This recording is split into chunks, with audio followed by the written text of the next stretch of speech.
Now let's see.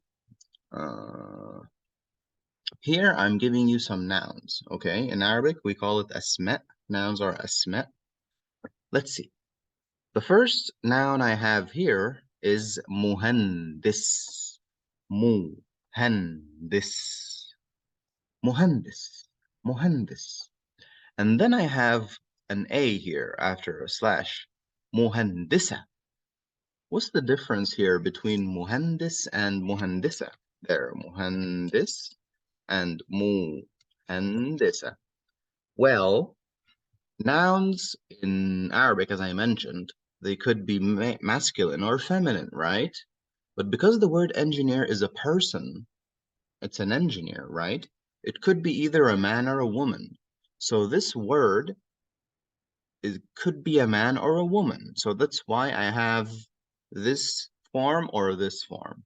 But if I'm talking about a table, which is feminine, it's not going to be masculine one day because the table is just a thing. It's an item, object. But because we're talking about people here, we can have two different forms. Just like in English, when you say actor and actress, you have a word for a male and a word for a female. You can apply this rule to every single job in Arabic, okay? So how do I make any word feminine or female? We add a at the end, or if you're familiar with letters, we add ta marbuta that I just showed you here, okay? This is how it is. So engineer is muhandis. How can you remember the word muhandis? I want you to remember that most jobs always start with mu, like the next one here, mudarris, teacher. And handis, it kind of sounds like hands. You know, engineers, they work with their hands sometimes, they do things with their hands. So muhandis. Good. Now, the next word we have here is mudarris. See, starts with mu, just like muhandis. And the feminine, female teacher, mudarrisa. Right? Very good. Now, I need to give context to the words so I can remember them. So I go down here and look at some of the examples. I want to say, I am an engineer, right? So I'm going to say, أنا مهندس. You might be wondering, where is am and where is an? We're going to get to that. But let's see the third word first. We have طالب. Ta. It's a deep T sound because of the letter ta, if you're familiar with the letters. If not, it's fine for now, but later on you will have to learn the letters because it will simplify things and make things easier for you. So, طالب, and the feminine version, of course, you add the A at the end, so it's طالبة. طا, not ta, it's طا. طالب, طالبة. طالب، طالبة، مدرس، مدرسة، مهندس، مهندسة. Good. Now let's look at some of the examples. أنا مهندس. Now, we simply said I engineer. Okay? Am is are. We normally don't use verb to be in the present in Arabic. Okay?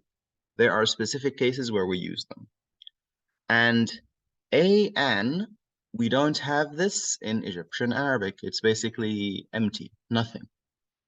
So in that case, I am an engineer. We simply say, I engineer. And this is the noun, okay? So, أنا مهندس. What if I said, أنا مهندسة? I am female engineer. Of course, a female speaking would say, مهندسة. She's speaking about herself, right? أنا مهندسة, if you're a female. But if you're a male speaking, what do you say about yourself? The male word. So أنا مهندس. Make sure you're repeating with me. You have to always practice. Don't just listen. If you're just listening, it's going to take a long time to actually speak. If you want to speak, you have to speak. So أنا مهندس. أنا مهندس. Good. Now let's see the next one.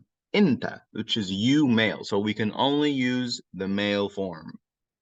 So أنت مهندس. Again, am is are, we don't say. And doesn't exist. So أنت مهندس, right? The next one, inti, which is female. So we have to use the female. Inti مهندسة. You are an engineer. So with أنا, we can use both male and female. Why? Because أنا, I, could be a woman speaking or a man speaking, right? So it depends on what you are. But if I say you, it's you male. So there's only going to be male. And then you female, only going to be female. And then into, you plural.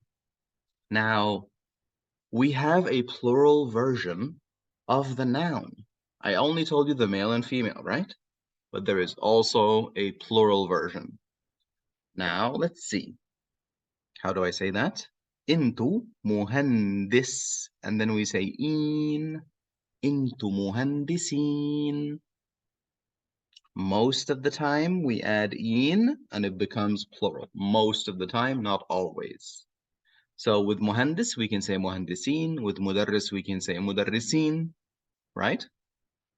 But with talib and taliba, we can't say talibin, okay? That's wrong. So there's a special form for that. Anyways, into muhandisin. You are engineers. Ah, looks like I made a mistake here. You are engineers. Don't worry, it should be corrected in the version that you have. Into muhandisin. Now, هو, he. So with he, I'm going to say the masculine version, right? هو مهندس. Very good. He is an engineer. هي, she. هي مهندسة. She is an engineer. And إحنا, we are, plural version, إحنا مهندسين. Also, mistake here. هم, they are engineers. So, هم, how would I say it? Now, this is a practice for you. Pause the video for a moment and tell me, which one is it? Pause now. Okay, now that you're done, we're going to say exactly what we said here. It's going to be هم مهندسين. هم, they, plural. هم مهندسين. Don't worry about all of this. It's going to be corrected in the version that you have. It should be. Okay? هم مهندسين. Very simple. Now we add a context to the words. So let's say, for example, you're a teacher, you're an engineer. Yes? You can just say, أنا مهندس, talking about yourself, like you're actually saying it with meaning. This is you giving it context. So that's it. Now I want to make an exercise. I want to do an exercise with you. How would I say he is a teacher? He is a teacher. And the word for teacher is up there. It's mudarris. Pause the video for a moment, make the sentence, and come back. He is a teacher. Pause now. Okay, great. Now that you're back, he is هو. And teacher is مدرس. هو مدرس. Great. Now let's make another example. I want to say, we are teachers. Pause, make that sentence. We are teachers. Okay, now that you're back, we will say, إحنا مدرسين. إحنا مدرسين. Simple, right? Good.